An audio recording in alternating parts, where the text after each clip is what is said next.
Hey guys, what we're going to be doing today is showing you how you can reduce your neck and back pain whilst working from home. So we're going to be tackling the problems with posture and working from home without the correct equipment, or how we can position your correct equipment a little bit better in order to help your posture. Okay, so working from home may be new to some of you. Some of you may have done it for a longer period of time, depending on the whole sort of lockdown situation that we're in at the moment. I understand that more of us are going to be working from home and experiencing more pain and discomfort due to this. So firstly, what I'm going to do is show you how you can set up your office chair, if you do have an office chair, in order to help your posture to make sure that we're adopting a nice, suitable upright position. So the first thing you want to do when setting up your office chair is to make sure that your seat pan is already horizontal. Ensuring your seat pan's horizontal will ensure that you can sit into the chair and into the backrest for support. Not all office chairs may feature these, however 9 times out of 10 they're usually positioned underneath the seat on the left hand side of the office chair, and what this is a seat depth adjuster. What we can do with the seat depth adjuster is adjust the length of the seat in order to give you more support to your thighs. What we would look for is about a 3 to 1 finger gap between the edge of the seat and the back of your knee. If you are a petite user, you may find that the seat depth is slightly too large for your thigh length. What this may encourage you to do is to perch on the end of the seat and lose the support from the backrest. What we can do in this situation is position a cushion behind the back to make sure you're getting some support to the lower back. This will also reduce the strain on the back of the knee from being positioned against the seat, because what this can do is limit the blood flow to the lower legs. The next thing you need to do, and definitely one of the most important things that you need to do, is to then raise the height of your seat. What you can see here is that my hips are positioned slightly lower than my knees. What this will entail is for my hips to rotate just backwards very slightly and disrupt the natural curve in the lumbar spine. In order to emphasise the curve into the lumbar spine to adopt a nice upright seated position, what we need to do is raise the seat height in order so our hips are positioned higher than our knees. This will allow for our hips just to rotate forwards just very slightly and then emphasise that curve into our lumbar spine to adopt that nice upright seated position. Additionally, what we want to make sure is that when we are raising the height of this seat, that our forearms become parallel with the working surface in front of us. If you're positioned slightly too low, you then may shrug your shoulders up in order to bring them up to the suitable height for working from. This will then put more tension in the tops of your shoulders. We can then adjust the backrest in order to support our position, as opposed to you doing the work. So when adjusting the backrest, what we want to make sure is the backrest angle is nice and suitably upright. However, we want to make sure that this is in a comfortable position due to your mobility. Obviously, people have got different methods of mobility, so we want to make sure that this is a comfortable upright position. What we then need to do is check the backrest of the chair to see whether it has any sculpt or slight lumbar support, and position this into our lower backs. So this should fit into a mould into the lower back, about level with your belly button if you were to draw around. So by supporting this area, it takes away the strain of the muscles, as the chair will be doing the work in order to keep you in that upright position, as opposed to you contracting your muscles in your back to adopt an upright seated position. I'm sure you're very familiar that if you are trying to adopt a nice upright seated position, that when you do this with no support, that after a few seconds, more times often than not, that you do start to slump down. This is due to muscular fatigue, and this is due because obviously that you're just contracting the muscles in your back in order to adopt that seated position. I'm sure if you took that into a different muscle group and you're contracting your biceps all day, they would probably fatigue too after not too long.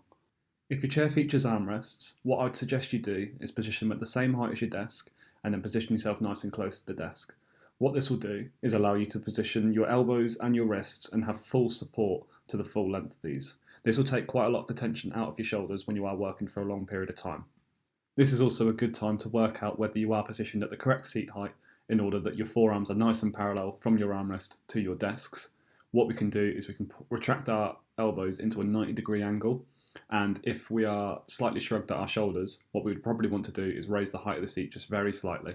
If you've followed all of these steps and you've brought yourself up to the correct working height and you find that your feet aren't touching the floor, what we would suggest is that you get a footrest.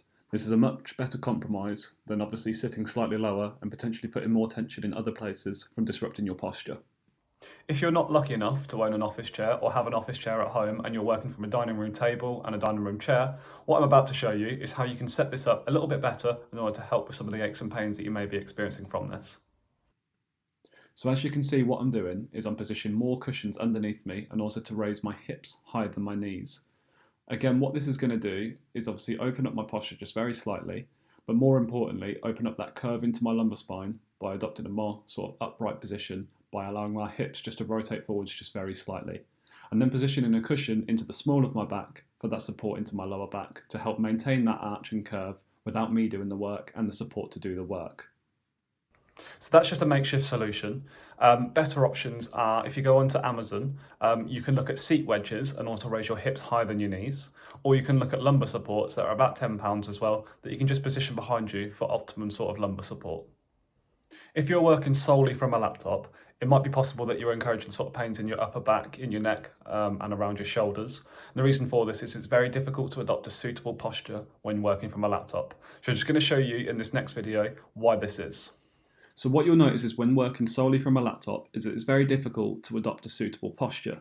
So what I'm doing here is showing you two different positions that you're likely to adopt. So firstly, you're sat into your backrest for as much support as possible to your back, and then what you're going to notice is that I'm flexing my neck quite a lot in order to use the monitor.